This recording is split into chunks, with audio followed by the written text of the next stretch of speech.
Hey everyone, Atheist Mom here. I thought that I would start my own kind of little series thing here on my channel, and I was looking around trying to figure out what I wanted to do, and I think I've decided on making a series about my views on the women of the Bible, looking at the way Christians say that they can, teach us today and what really, if they read the Bible, they would really be taking from that. So I hope you guys enjoy this. Let me know if it sucks. Let me know if you like it. Now, the website that I'm going to be using, at least to start out with, I may branch out from here later on, is called Belief.net, and they have this post about life lessons from women of the Bible. And, of course, like all things, it starts out with Eve. Alright, I will start out by reading the post itself. It says, Eve, the mother of all living things. Genesis 2, 4b, and 3, 1 through 24. God created Adam and found him wanting. Enter Eve, formed from Adam's rib, made of the same raw materials as he, and given the power to choose between good and evil. In the creation story, we find a strong, independent Eve fully engaged in the world around her. She explored the garden, dialogued with the serpent, and decided on the forbidden fruit, and liked it enough to share the experience with Adam. Eve's story reminds us that women can both be creative and destructive. She teaches us to weigh our choices carefully, tempering our desires with wisdom. First thing I'd like to say about the story of Eve is the creation. In Genesis 2, verse 23, the man said, This is now bone of my bone and flesh of my flesh. She shall be called woman, for she was taken out of man. Now, I know a lot of people try to play off, the whole, oh, women are equal to men and everything, but the way the Bible words it, in this and so many other contexts, women are subservient to men. We are the property of men because we were formed from man, therefore man is superior, and I don't think that that's something that we should be teaching our young women. Now I'd like to read you another chapter, Genesis 3, verse 2 through 6. It says, The woman said to the serpent, We may eat fruit from the trees in the garden, but God did say, You must not eat fruit from the tree that is in the middle of the garden, and you must not touch it or you will die. You will not certainly die, the serpent said to the woman, for God knows that when you eat from it your eyes will be opened, and you will be like God, knowing good and evil. When the woman saw that the fruit of the tree was good for food and pleasing to the eye, and also desirable for gaining wisdom, she took some and ate it. She also gave some to her husband, who was with her, and he ate it. Then the eyes of both of them were opened, and they realized they were naked, so they sewed fig leaves together and made coverings for themselves.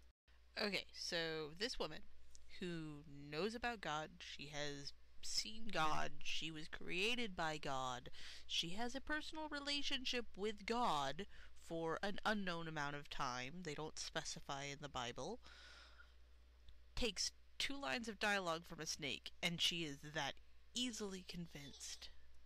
If people were really that easily convinced, then Chick Tracts would have converted billions of people by now. People would be convinced of things every single day. Their beliefs would change constantly. Stuff like this would work on people. And the grand prize winner, the Hypnotoad. All glory to the Hypnotoad.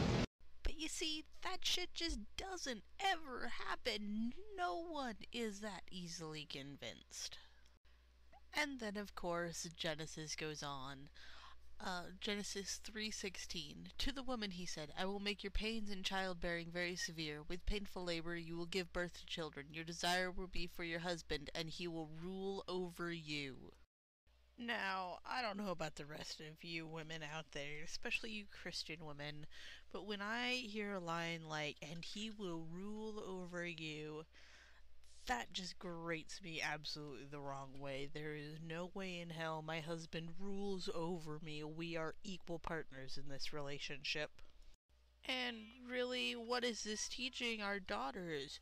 How can our daughters aspire to greatness if they are under the impression that men will always rule over them? How can we inspire our daughters to hold public offices, to become great scientists or great literary people? How can they do that when men are always going to be superior through the Bible's eyes?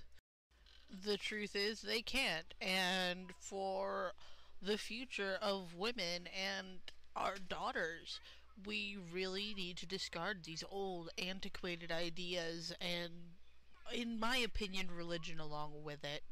Now, I know that there are many people out there who would disagree with me, and that's fine. Everyone is entitled to their own opinion. But I personally, I want what's best for my three little girls. I want them to grow up in a society where they are seen as equals, where they aren't discriminated against or paid less or anything like that just because they're women. Now, I don't necessarily agree with the feminist movement who seem to think that women should be superior. No, I think that we should be equal.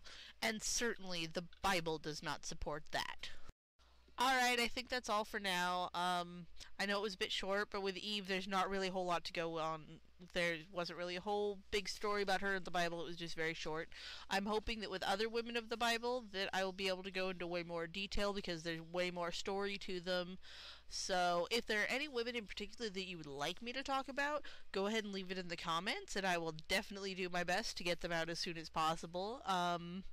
I'm hoping to do these and have them out every Wednesday, so it's something for you guys to look forward to.